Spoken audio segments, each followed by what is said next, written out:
Coach Tracy, welcome. I'm so excited to have you on this live. Thank you so much for having me. I'm delighted to be here. So excited. So we launched our magazine this week. So we're excited. It's now called Learning, Living, and Leading. It was called Parenting, Learning, and Living before. We changed it to be more universal because our system is now more universal as well. We can serve anyone at any age. Doesn't matter what label or anything, we can serve you with our Readiness OS. So that's what we're here to talk about. But Tracy, before we get started, I always like to start with breathing because we're so good at what? What are we so good at? We're so good at thinking about our past. Mm-hmm. Keeps us so busy, right? I don't know about you guys, but there are a lot of people who think about their past a lot of time in their day. And then there are people who project the past and think about their future. Yes. Mm-hmm. But both of these do not bring us now and here. The only place we can create and make any change in our life is if we are here and now. But unfortunately, we're always in the past or in the future, recreating something or thinking about something that happened. So let's take a breath. I know everybody needs a breath. So let's take inhale of 4 and hold for 4. And exhale for 8. Whatever you're carrying today, whatever you've been thinking about today, just let it go because we all need a long breath, right? And exhale is good. So let's do that again. Inhale for 4. And hold for 4. And really let go any pressure, any stress, any worry, anything you've been thinking about the past, anything about the future, just let it go with your exhale because it helps to just release it. And let go. Right, Tracy? That always feels great. Yes, let's do one more time. Last time. Inhale for 4. Hold for 4. And really make a sound and let it go. Anything that you've been carrying, whatever you've been thinking about, just let it go and bring yourself now and here because we have some exciting things to share with you today. So welcome, Tracy. Thank you so much for taking this time to be here. So, something I've been thinking about, if we think about output, right, for human beings, we always measure by grades, our best behaviors, if we're compliant, and if we're performing. This is how we measure our output, right? We've been measured like that at home, then at school, then we get a job, then we have to perform. It never ends, right? It never ends. So you wrote an article, Tracy. You've been in the education system for over 30 years. I have. Part of that time, you've been a principal, school, as a leader, right? So you wrote an article on our in this magazine, which is all about ending the try harder or just keep trying or just put more effort, that era, and really bringing in the Readiness OS, right? We talk about that a lot. But a lot of people don't know what we're talking about because it's so brand new and it's different. So tell me, over the years, what do you notice about being a leader in the classroom? What do you notice now? Like, tell me about what is going on. Well, I know that, for many, many years, I think we've all known something was wrong. We just didn't know what. And we've been conditioned to think that if we just work harder, if parents just work harder, if teachers just work harder, if we expect kids to work harder, then they're going to be successful and we're going to be good parents and we're going to be good teachers and everything is going to be fine. But, in the past 30 years, 20 as a principal, I've met all kinds of people that are working as hard as they can possibly work. They're doing a great job and it's not making a difference and they're frustrated. Well-meaning parents who love their kids deeply and are doing absolutely everything to help them. Teachers, highly skilled, hardworking, doing all the things, all the strategies, and it's still not working. And so I think we've known for a long time, but we just didn't know why. Why is it not working? We're doing all the things. So in our article, this issue, we focused on what we need to unlearn, Mm-hmm. because before we can change something that has been in our culture for so long, we have to unlearn some things, right? So you wrote an article based on that. So I have a question for you. So you said that about a hallway. Take us back to that hallway. What did you feel in your body in that moment? Do you remember when you wrote about in that article about a hallway? Yes, we had another meeting with well-meaning parents and fabulous teachers, and it was just spinning around the same topics of, we're doing all of the things and it's not working. And it just felt like, we're focusing on the wrong thing. And trying harder isn't solving the problem. So we're missing something. What is it that we're missing? And it was sort of in that moment where it dawned that they're not ready. They're just not ready for the strategies. They're not ready to work harder. They're not ready to hear what parents are saying and what teachers are saying. They're just not ready. And if we don't focus on getting them ready, the strategies aren't going to help. The expectations aren't going to stick. They're just not going to be able to do what we need them to do, which means that we need to do something differently. So, but strategies are supposed to work, right? I mean, Hmm. we're creating it, we're looking at the child, we're looking at the behavior, and we're really focusing on getting the right strategy for the right students. And it's pretty new, it should work. Why isn't it working? Because they're not ready. The system isn't ready to hold it. And so the strategies might be fantastic. And once the child's ready, they will work. But until the child's system is ready to receive it, it's not going to land. They just are not able to do anything with those strategies in that moment. Yeah. So how do we shift our generation of people who have been taught that just find the next strategies, just find the next hack, just find the next tips, just find what works, right? Keep trying, trying, trying, right? Mm-hmm. How do we shift it though? How would we shift that we're not ready and we're a living being and we're a living human and we have biological systems that's operating us, and all of those systems has to be in alignment and in activation for us to even be in the state to learn and receive, as you said, hold it, right? The strategy has to be held by the learner and they're not able to. I think that we're at a point now where people are frustrated and they're suffering and our kids are suffering. And I think that people are at a point now where they understand we need to do something different. And I usually explain to parents that right now your child is a passenger on a vehicle they can't control. And what we really need to do is teach them how to be the pilot. We need to teach kids how their body works, how their systems work, how to regulate those systems. And I think a lot of times we label kids with all manner of labels, and with very good intentions, it makes them feel broken.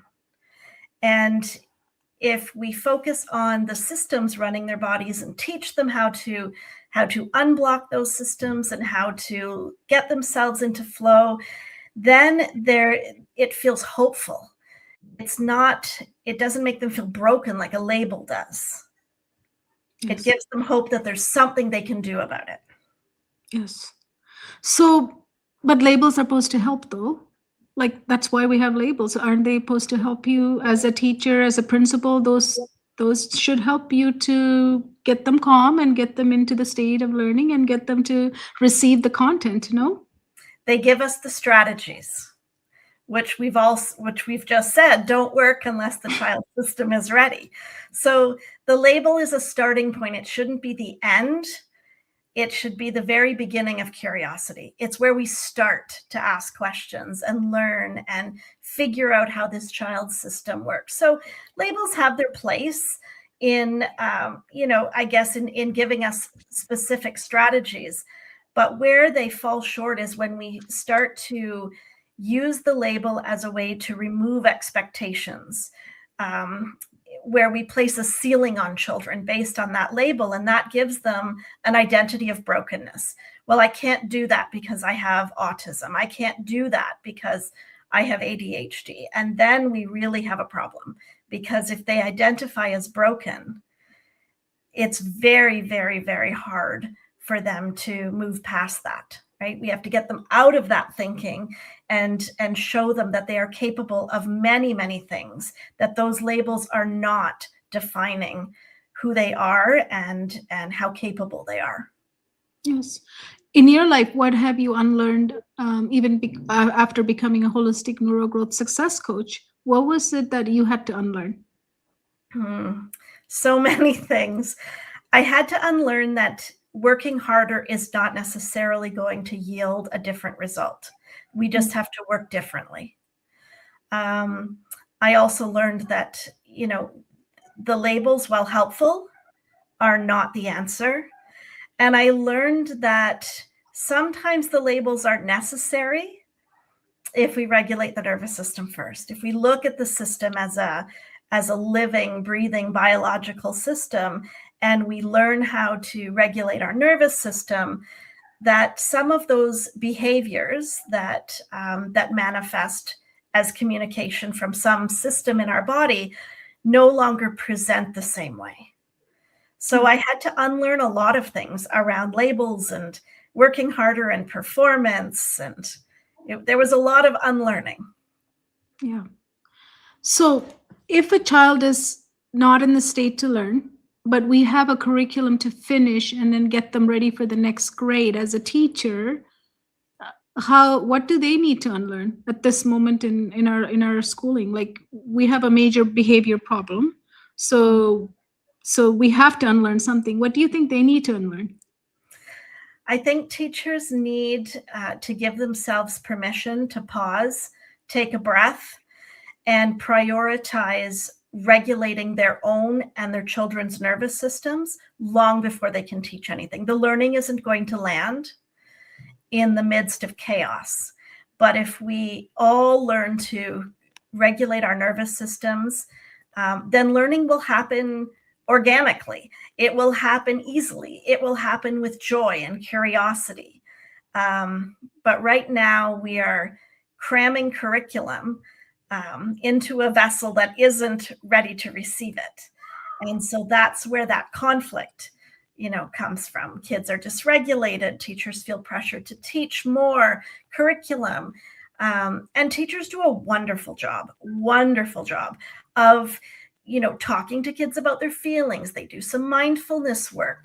They do all of those things in an attempt to calm things down and put children in the right state for learning. But what we do not do in education is we don't teach children how their brain works, how their body works, the 12 systems that are running it, and how they can manage it themselves, and what they can do when things aren't working as they wish they were. The biggest shift is, as a holistic neurogrowth success coach, is the fact that we allow the child or the person who going through our coaching to feel like they're in control of all of this. Not somebody else, not the label, not the next student sitting beside you because they're behaving that way, so I should be like this, right? We tell them that they're in control. You have full control of everything. So now how can you move forward with that? Empowerment, right? So they have that empowerment. And that's exactly what happens to educators as well, is the empowerment that I should be in control of all of this. Mm-hmm. Even though I have 10 kids who are not behaving the right way, I'm still in control of my systems, because that calmness brings the calmness to the whole classroom, right?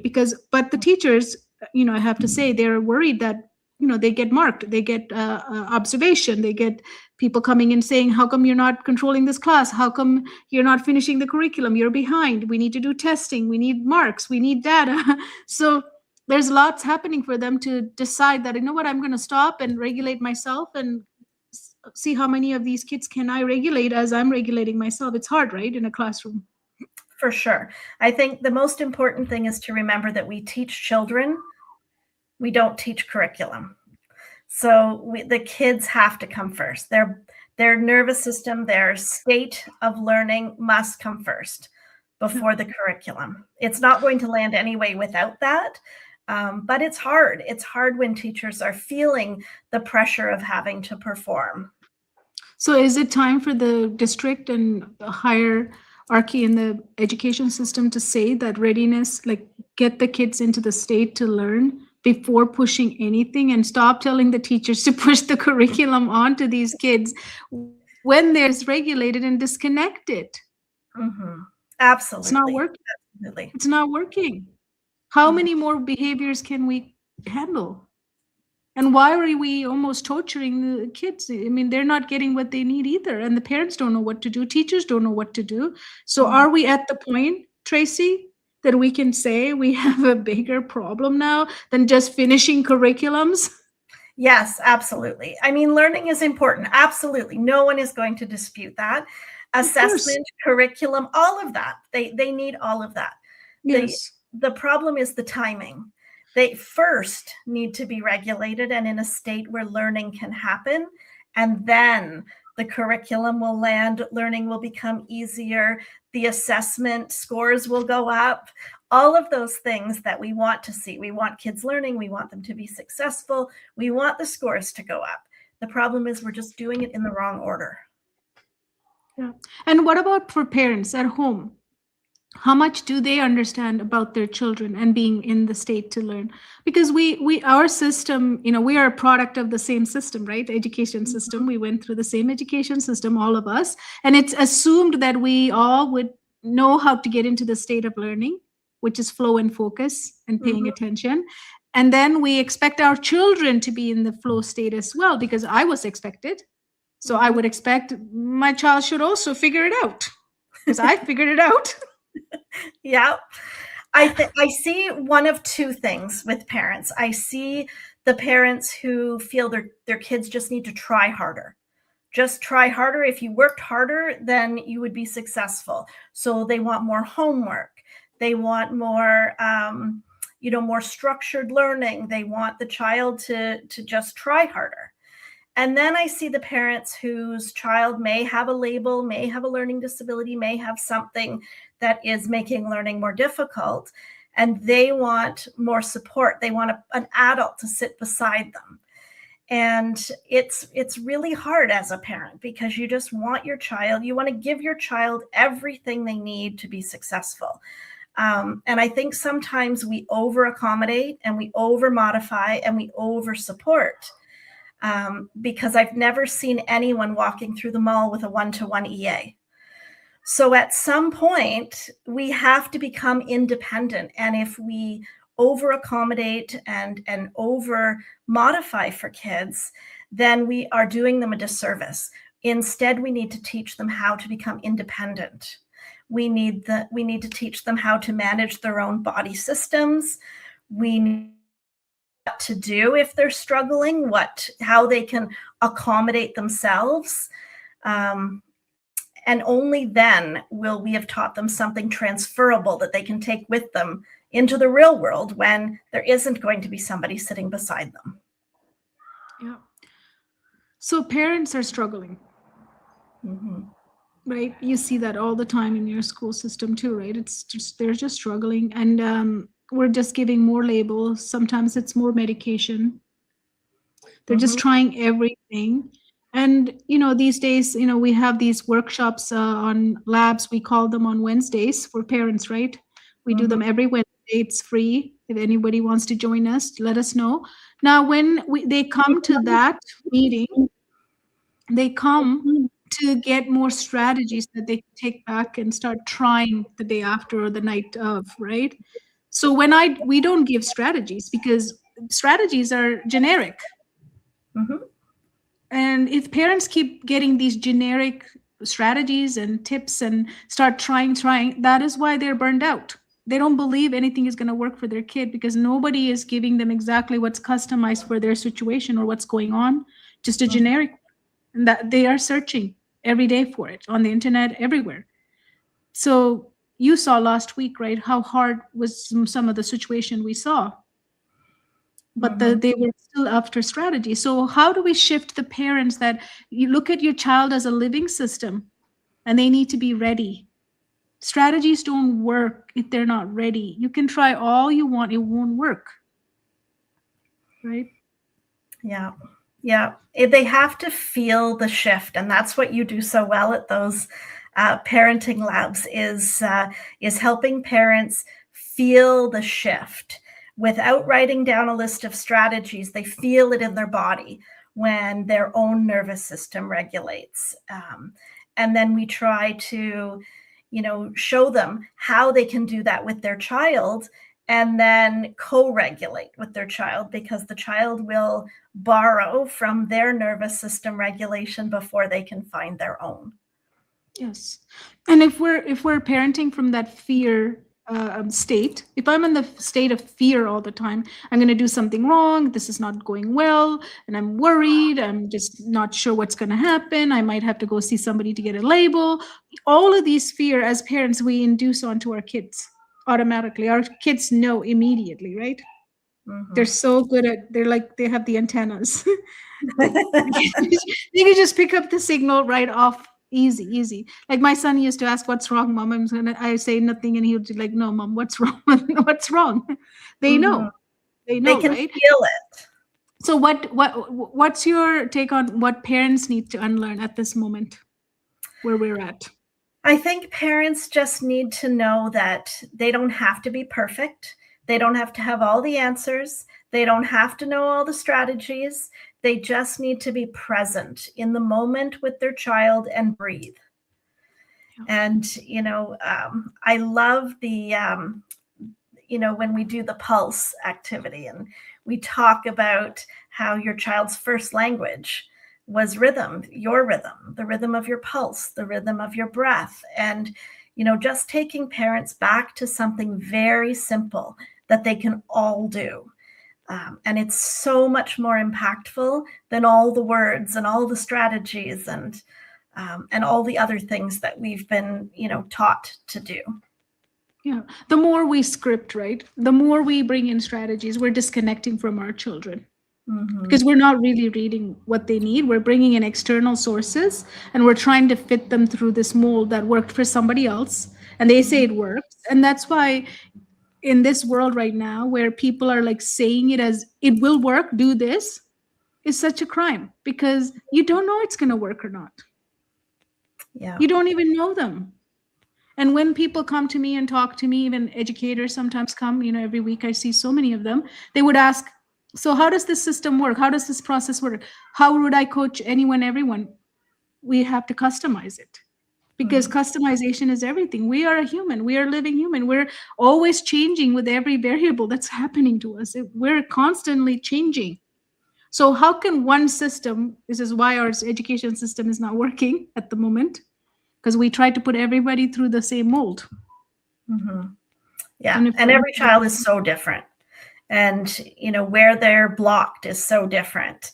And what their behavior is explaining is so different. And so it's so important to get to know every kid and be able to customize what they need. And parents can do that too, just by being present in the moment. Forget about your list of strategies. Just breathe and look at your child and listen to your child and just sit beside your child. And it will come. What they need will come if we just listen. Yeah, I'm gonna play the opposite side right now with you, Tracy, because I know I'm listening as a parent. I'm going, you don't know what I go through. My house is a mess. It's a disaster. He's yelling or she's yelling, and they're breaking things. They're angry at me. How can you say just breathe? It's very, very difficult. There's no question it's difficult. But until we learn to regulate our own nervous system, then we have no hope of bringing calm and peace to that chaotic situation. So it is hard work. There's no question about it. And it's counterintuitive. We want to fix it as parents. We want to jump in, find the solution, apply the strategy, and move on. But that's not the way it works. So first we have to do some work ourselves and regulate our own system and then teach our kids how to regulate their system. And only then can we restore peace and calm, and then perhaps apply some strategies. But the strategies aren't going to work in the meantime. Yeah. So to a parent like that, I have to add also what Tracy said as well, but add also that think about it. Is it working for you so far? Mm-hmm. And because when I say to breathe, some people think, come on, just breathe. But it's so important because when we breathe, we automatically are not forcing anything. We automatically become in rhythm and flow.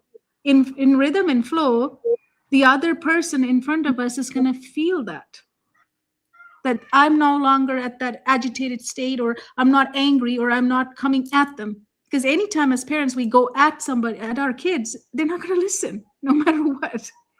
We all had experience like that, right? It's better that we take the opposite route. So for those of you who are listening to us, if you think breathing, come on. I want you to try it tonight. Try it next time your child is, giving you a hard time.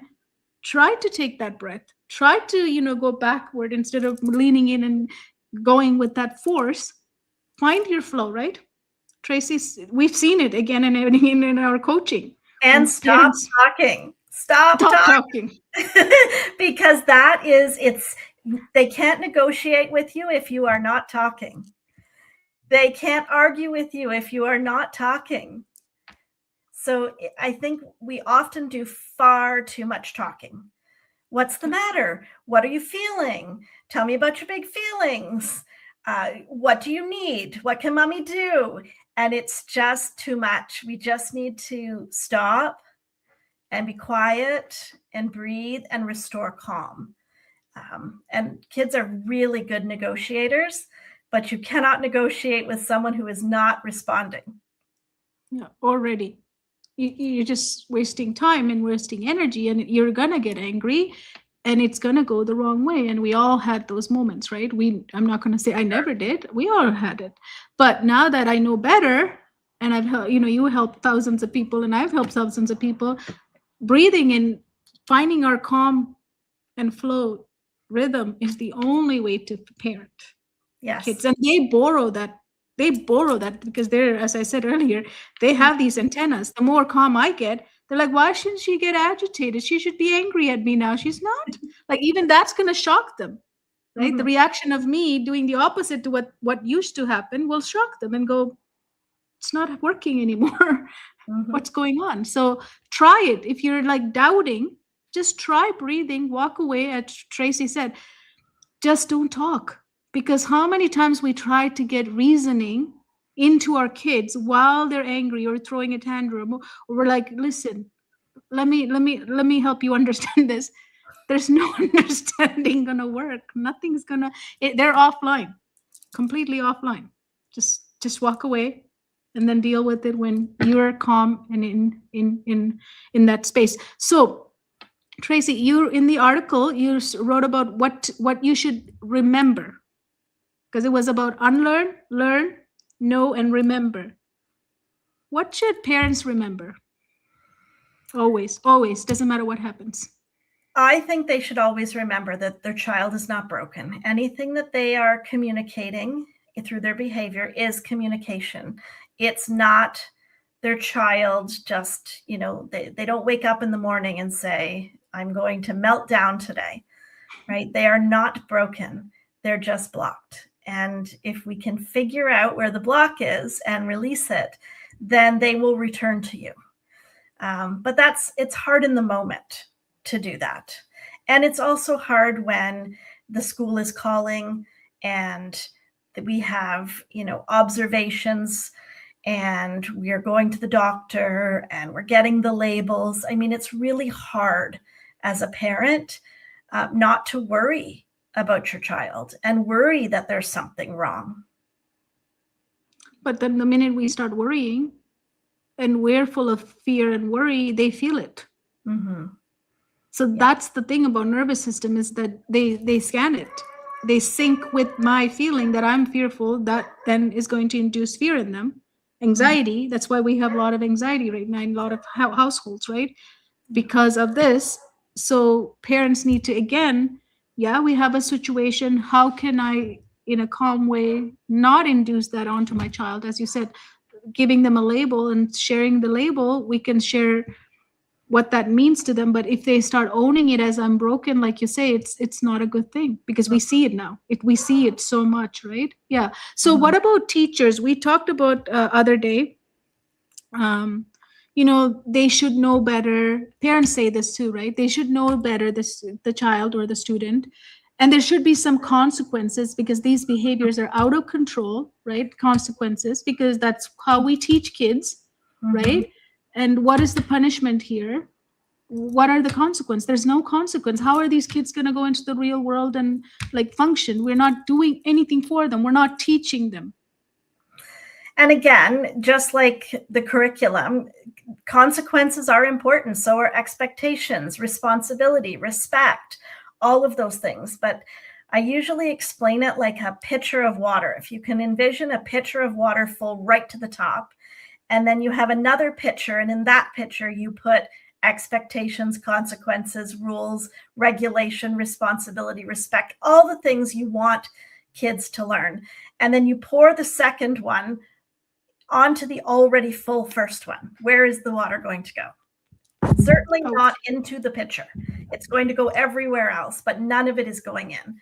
So what I try to explain to teachers is, first we have to get some of the other water out to make space.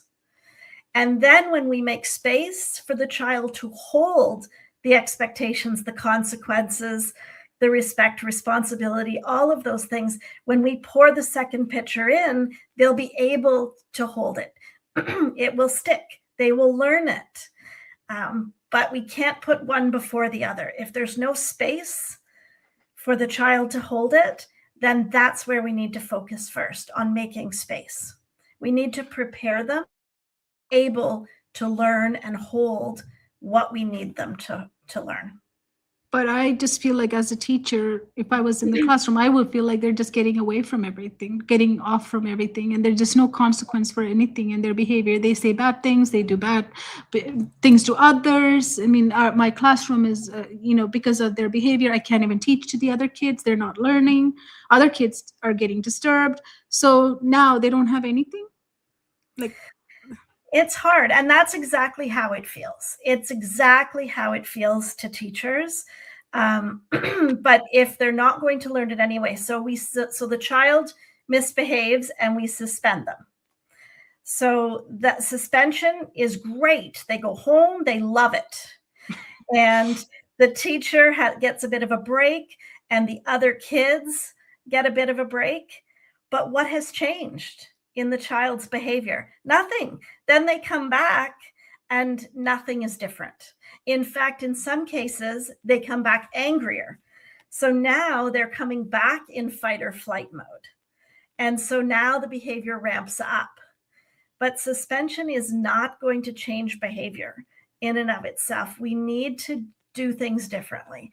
And even though it might make us feel really good in the moment, because we've solved the problem for today, it really is not the answer. It is not changing behavior. And until we can change behavior, we're not going to get a different result. And the only way to change behavior is to create space within that child so that their nervous system feels safe, and then learning can happen. And by learning in this case, I mean learn the expectations and be able to hold the consequence and learn from it. yeah. Yeah. As you said, when they're full and we pour more of this, what we want into it, there's no space for them to hold anything. It's going to overflow. And that's what they're doing. The overflow is the behavior. Overflow. This is going to show you. I'm going to show you. I'm overflowing. I'm angry. So then what would be the lens that teachers can take? It's hard to take, but what is the lens that we can all start putting on, instead of the consequence, instead of using the word there's no consequence here and being so frustrated with that? What do you think would be a better lens for them to start wearing and looking at that child through? I like the thought of timing. So yes, consequences are important, but they aren't the first thing. First, we have to look at the child and decide, what do they need in order to make space to hold my consequences, to hold my expectations? What is it that they need do we need to slow things down for them? Do we need to teach them a little bit more about how their body works? Do they need a quiet space every once in a while where they can go and, do some breathing and calm their system? We need to look at every child and figure out what needs to happen first. How do we prepare the soil first before we plant the seed? Mm-hmm. So through those, I'm hearing a couple of words that I want to bring out. Is you're saying be compassion, show compassion. Mm-hmm. The lens would be compassion, even though we're angry and we know it's terrible and all of that, we still have to maintain compassion, because this system, like if we think of it as a biological system, this child is not doing it for purpose. Mm-hmm. Their system is offline. They're showing behavior because they don't know how to handle that system themselves. They don't understand them. They don't know the system. They're just out of control because of that. And then, of course, there's environmental input that's going into their body that's going to stress them out more as well. So compassion is first. But then you said something else, which is beautiful, is curiosity. Mm-hmm. You said, get very curious. We have to figure it out. It's like a puzzle. Yeah. And every child's different, and none of them come with an instruction manual. We don't get a box, how the picture is going to end up with. I just get puzzle pieces. I have looked for the instruction manuals. None of them have it. But I even a picture would help, like a complete picture. I don't need manual. Nope. Got to figure it out. So we got pieces everywhere. We're going to figure out how this comes together. Yes. So patience. So teachers. Patience, for sure. Curiosity, compassion, patience. That's why teachers have to regulate themselves. Forget you regulating anybody else first, right? It's like they always say, right? It's like you're on the plane. If there's an emergency, you got to wear the mask yourself. The oxygen goes on you first. Mm-hmm. You're not going to be saving help others unless you look after yourself first. Yeah, and teachers are burned out. They're not looking after themselves because a lot of teachers feel like they're failing their students. They're very sad that they're failing their students because they don't know how to handle this. So what would you tell them? What's their first step? Breathe. Just take a breath. Nothing needs to be finished today. And there's lots of things we can do with the curriculum once the child is ready. We can do recursive, we can combine, we can do cross-curricular things. We can cover it once a child is ready. We don't need to force it before they are. And I think teachers just need to, first of all, learn to prioritize their own well-being, regulate their own nervous system, and then give themselves permission to pause and give the children what they need before trying to cram the curriculum. But what about if I get in trouble for not finishing it? Because I have a boss, I have to report. I mean, you're a beautiful principal, right? But there are other principals who are like, what are you doing? Well, I imagine that if you're cramming curriculum, it's not working.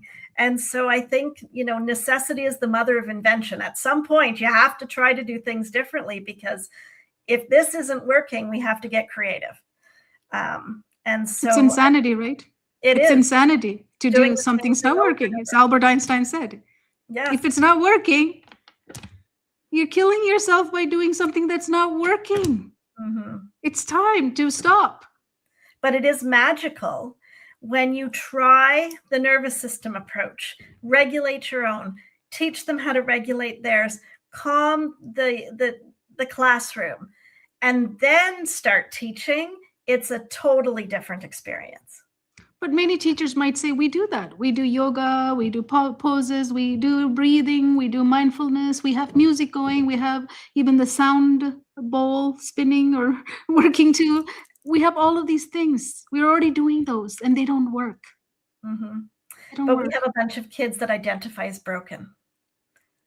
And we haven't addressed that. We haven't addressed that piece. The kids have no idea how their brain works. They have no idea how their body works. They can identify the parts of the body, but they don't really know how their systems work and what they can do when they're not working the way that they should. And when a child feels safe from a nervous system perspective, then they don't exhibit the same kinds of behaviors that we're seeing in schools with the level of dysregulation. Yeah. And then also bringing in this education about we're a biological system. This system needs to be understood, and how it becomes ready to learn and into the flow state has to be part of our curriculum, and which is not, and which is why you are so passionate about bringing this into every classroom. 100%. It is the missing link in education. It is the one thing we do not do anywhere. We assume readiness everywhere. We assume readiness in school. We assume readiness in tutoring. And it doesn't matter if it's public school, private school, homeschooling. We assume that the child has arrived ready to learn, and we hit the gas and teach the curriculum and hope that they achieve. But we've missed a whole bunch of work that has to happen before that. We need to check for readiness. So what would a readiness first classroom actually feel like? Can you describe that feeling? Imagine that. Imagine. It would be because we're going to manifest it anyway. It's coming. It's coming. So we'll just imagine it. It would be calm. Children would not feel broken. And it would have an emphasis on independence, meaning independently being able to manage my body, understanding what my body is feeling long before it gets to the point where I'm so frustrated I throw a chair or flip the desk, or, there are signs long before that a child experiences in their body. And if they don't understand what those signs are telling them, they can't do anything about it. But if we could teach them, I'm starting to feel butterflies in my tummy, or my hands are starting to get sweaty, or my fingers are tingling, then we can stop it there. They can take some deep breaths. They understand I need to go get a drink, or I need to go for a quick walk. And then they learn how to regulate their own systems. And then we're not going to see the point where we get to this, huge escalation that interrupts everybody's learning. Because right now, schools are managing kids. Mm-hmm. We want to get every child to be in control of themselves. Yes. I have control over me. I have intrinsic accountability and responsibility for me. And that puts us in power position. I control myself, right? If we could get that was the profound thing I learned, when I tried to end my life. That was the thing, that my mind played games, right? Our mind is powerful. It can tell us a lot of stuff in a short amount of time. It's, telling us so many different things. How do we know what's right and what's wrong? I mean, you don't know what I'm thinking, right? The teacher doesn't know what I'm going through before I'm going to throw his chair. No. And may not notice until the chair is thrown. Yeah. But I might have happened. Yeah. So that child might have had some trauma that just flashed back or forth, or somebody triggered because somebody said triggered something that happened in the past, and that's why the chair went. They're not going to share that with anybody when they threw the chair, right? They're going to hide it because they're not in a safe place to share that. I'm just making this as a thing, right? Example. It's not. So what I'm saying is, until we learn to help our students and our young adults even understand how the mind talks to us and all those information that's coming all the time at us, how to control that and calm that down. We can't always be externally calming it down, because that's what we're trying to do with these kids, right? The behavior, right? We're trying to calm their mind down as we don't even know what it's telling them as it. Yeah. But then it's making them dependent on other people. Yes. Right. And we want to make them independent, because then they have transferable skills that they can apply to things at home when they're frustrated. Or, what do we do as adults if we're in a crowded space and we start to feel that, anxiety of this place is too loud, too crowded, we do things that calm ourselves down. We breathe, or we take space, or we come back another day and we leave that situation in that moment. We go for a walk. There's things we do And those are the things we need to teach kids to do, to recognize So, what's happening and fix it for themselves. so because we're generations of chasing the results, output focused, everything we tell our kids, or even our children or ourselves, we're told that be disciplined, have positive mindset. All of these things are results. Nobody teaches us how to get there, but they tell us be disciplined. I'm like, okay, I'm trying to be disciplined, but I'm not sure how that works, but I'm disciplining myself. There's no steps to these things, right? Even positive mindset, it's a result. How do I get to positive mindset? What do I need to do within myself to get to positive mindset? Mm-hmm. And Now that needs to be part of our teaching. And then they say, be intrinsically motivated. Oh, great. I want to be motivated. Tell me. I don't know how to get there, right? Mm-hmm. I want to be responsible. I have no idea, because sometimes what we thought were like common sense back in the days, people would say that's common sense. We got to stop that, because we don't need to expect anything anymore. That expectation, right? Assumption, expectations. And then we want output, we want grades, we want performance, and only then we are valued. This is why we're here. Mm-hmm. Because only our worth and value is associated with how good I am, how good I can behave, and how much grades I can get, and how I can perform. Yeah. Everything. And then they feel broken when they can't succeed. Right. So it just reinforces that feeling of brokenness for kids. I'm working hard and I'm not being successful. And it just one more thing that, compounds the label, the medications, all of the things that go together to make a child feel broken. Yeah. So what would you tell your younger self in that hallway we talked about earlier in your article you shared about the hallway incident?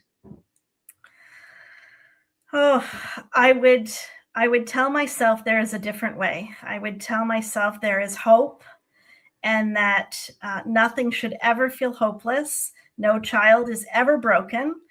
And there is always, always something we can do.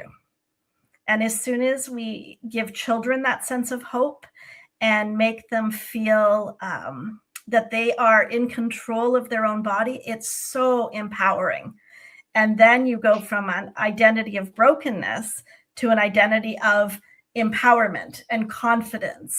And that's when they can start succeeding. Yeah. And that was the biggest thing I learned is I have control over my brain.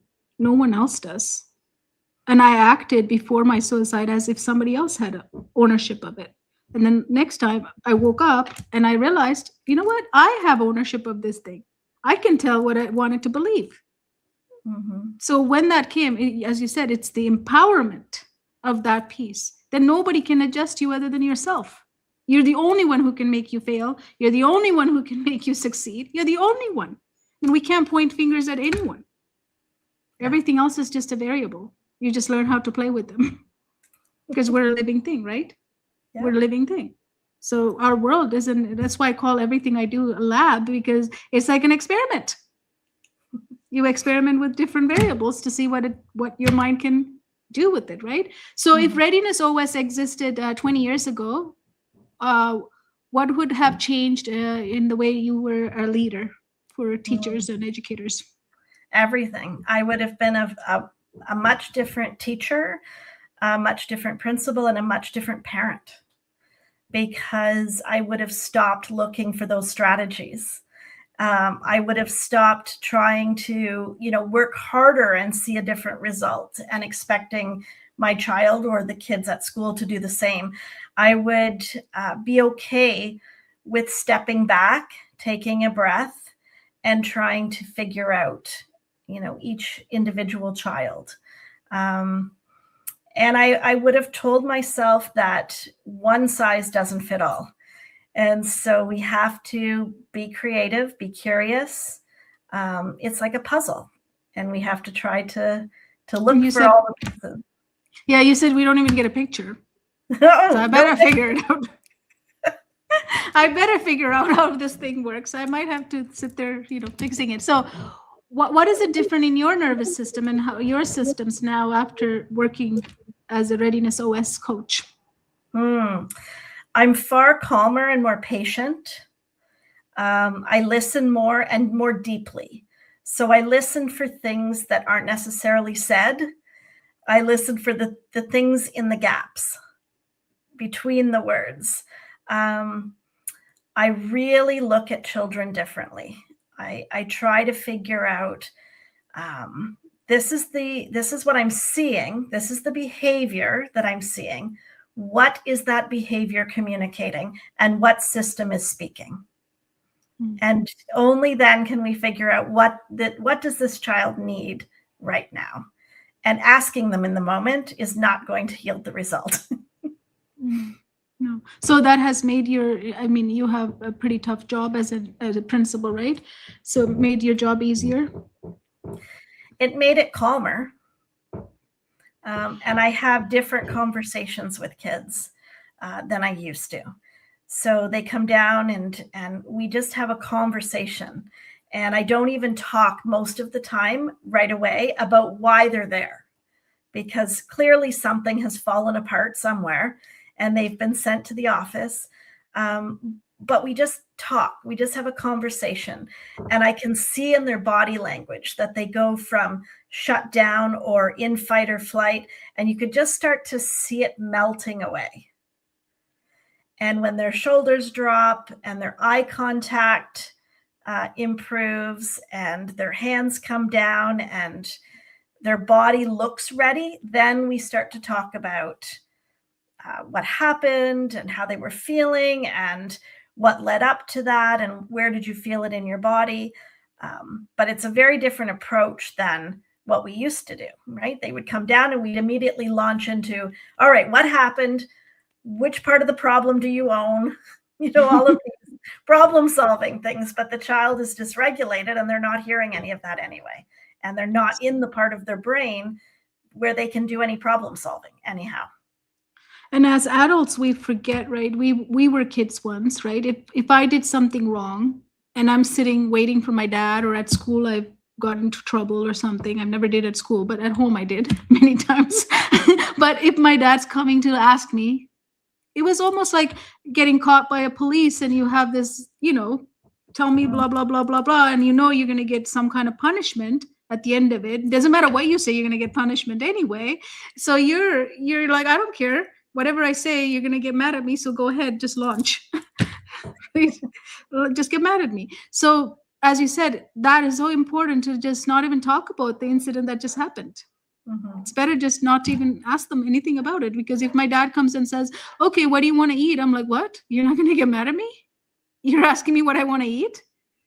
Okay, this seems very different, but okay, sure. I don't know, right? It puts me off guard, because I'm ready for, he's going to fight with me, or he's going to get angry with me, and he's going to give me a punishment is what I was waiting. And now he asked me what I want to eat. Changes the whole dynamic.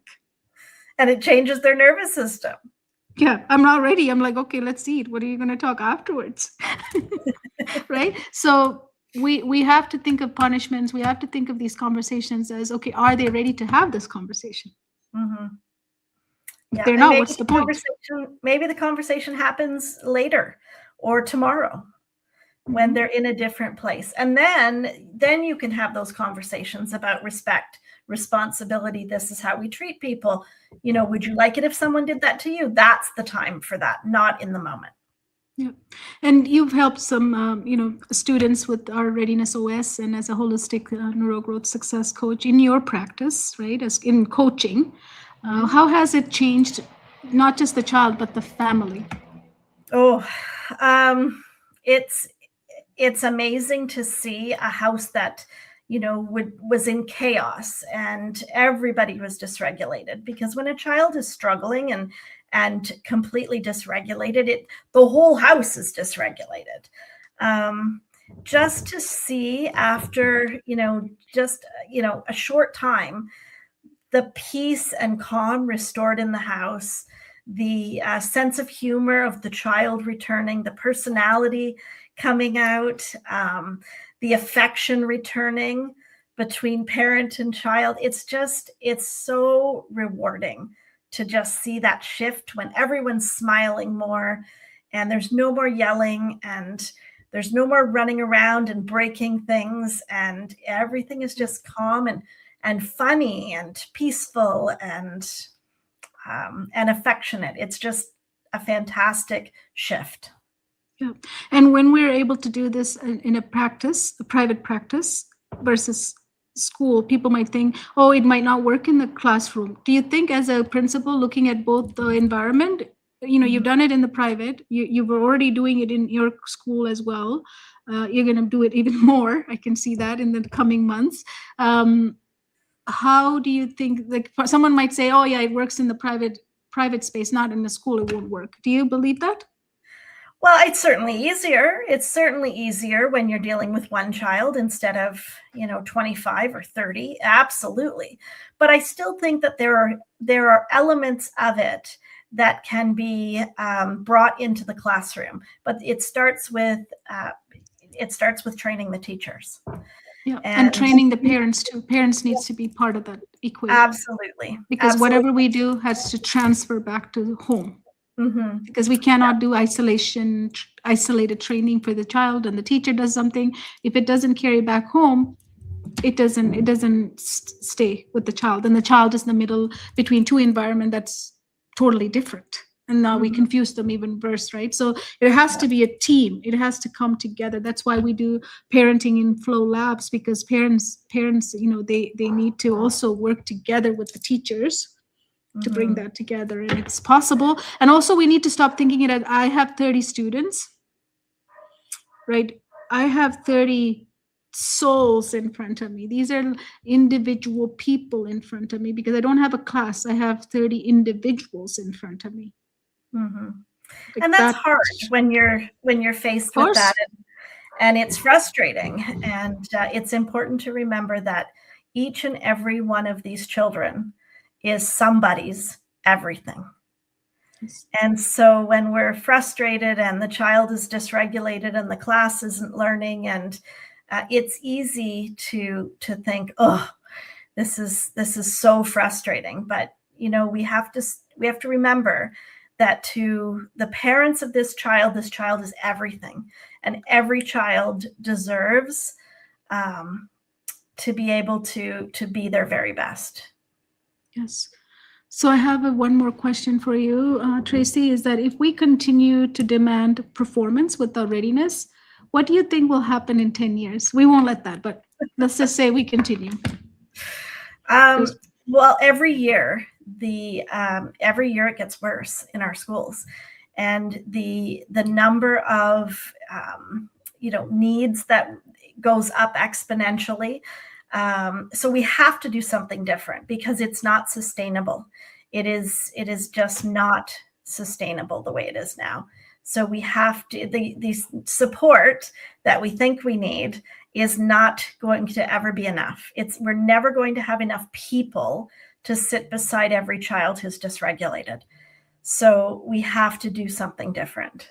It's just, we cannot keep going like this. So let me ask the other way around. If readiness was implemented as the first step in our classrooms, what do you think it will become possible? I think that learning would become much, much easier for many, many kids. I think teaching would become enjoyable again. I think a lot of teachers are losing the passion for teaching because they don't have a lot of time to teach. They spend most of their time trying to manage behavior. And it would be wonderful. They're passionate about teaching. And if we can get back to that passion, the classroom would just be a more enjoyable place to be. And everyone would be able to learn. A child who's dysregulated in a classroom takes away from the learning of everybody. So nobody is learning. That child's needs aren't being met, and no one else's needs are being met, because they can't learn with that level of dysregulation. And so if we could focus on readiness first, we'd have calmer classrooms. Learning would be fun, teaching would be fulfilling, and test scores would go up, which would please the boards and the districts, which is of course what we want. We want our children to be successful. We're missing the first piece. If we could get to that piece first, the rest would follow. Yeah, I never had any student that I worked with or anybody I worked with over the last 25 years. When I implemented the readiness, the marks and the success, it even was shocking to the person who went through the program. They're like, I never thought I could become this or that. I never thought this was even in my career, but now I am this. And this is what I want to be, right? So that intrinsic, we talk a lot about that intrinsic motivation, but what about intrinsic accountability to what I want to become, what I want to do, responsible intrinsically for who I am and what I'm here for, right? We want students like that, right? That's powerful to have students like that. And it's possible. It's possible as long as they understand themselves and their systems, and they understand that they're living systems that are affected by variables all the time, then they can work with it. Right now, they think it's happening to them. I have no control over anything. I'm reacting, right? They're reacting to things. Instead of they have to understand that it's happening to me, how can I act to this? Instead of reacting, then it's a choice. It's a choice, right? So yeah, what's really stood out for me from your article, which everybody should read, it's in our magazine that's just launched, and if you want the link, it's in under this video. I have included the link. All you need to do is click the link and then put in the word flow, all in capital, and you would be able to access not just this episode issue, but all of the issues that we published. We've been doing it for almost a year and a half now. So exciting. So what stood out for me, Tracy, was that you said the system fails before the person ever does. Do you remember writing that? I do. Yeah. And, we're not setting them up for success when we start with an assumption of readiness. Yeah. Yeah. So readiness, when readiness is missing, nothing lands. Mm-hmm. So those of you who are feeling burned out, beat up, like nothing is working, that's why it's not working, because our kids are not ready. And when you're not ready, handles things coming at you either as an adult. We also have to be ready. Everybody has to be ready. We're all biological systems working with many variables coming at us all the time. So those consequences, not consequences cannot land. Encouragement, doesn't matter how much you bring in visuals, all of these things to encourage them, doesn't land. Strategies will not land. So I want all of you watching and listening to think about it in a different angle, different perspective, because doing something that's not working is insanity. That's what Albert Einstein said, right? It's time to rethink what we're doing, unlearn, learn, know, and remember new things that are coming at us. So thank you so much, Tracy, for coming and having this conversation, and thank you for sharing your article. Our next issue will be in April. We always have this every other month. Thank you. Thank you. Awesome. Thank you all of you for listening.